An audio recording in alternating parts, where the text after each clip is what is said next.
A couple of months ago we reviewed the KTM 1290 Super Adventure R, which was the winner of the 2017 Bike of the Year competition.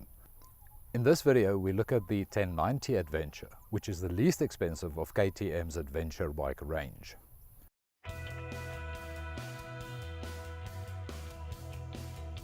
Adventure bikes have gradually become bigger, heavier, more powerful and more sophisticated, partly because of market demand and partly because of the manufacturer's attempts to regain a competitive edge. But there is a definite place in the market for a bike that's lighter, nimbler and less sophisticated. And KTM's 1090 Adventure fits perfectly into that niche. The 1090 lacks the impressive electronics of the range-topping Super Adventure, but it makes up for that with a very attractive power-to-weight ratio. It produces 92 kilowatts, a full 24 kilowatts more than its predecessor, the 1050 Adventure, while it weighs only 3 kilograms less.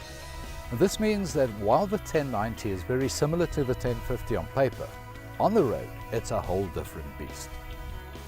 Now, the significant increase in power makes the 1090 a really rewarding ride. Where the 1050 felt underwhelming on the road, the 1090 is nimble and responsive. There is a real kick from the LC8 motor, enough to keep the electronic safety net very busy controlling wheelies in the first two gears. Unfortunately, the chassis copes extremely well with the added power.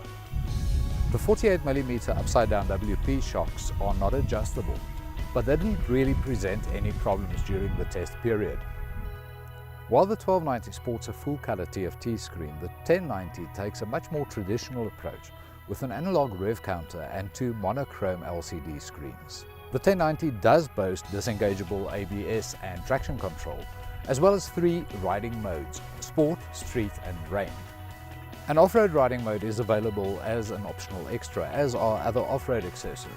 Although KTM says that the 1090, despite being road biased, is perfectly capable of off-road riding if you swap out a bit here and there, the fact is that the 1090R, with its spoke wheels and longer suspension travel, is a much more competent off-road bike, and in my opinion a much better choice if you were serious about off-road riding.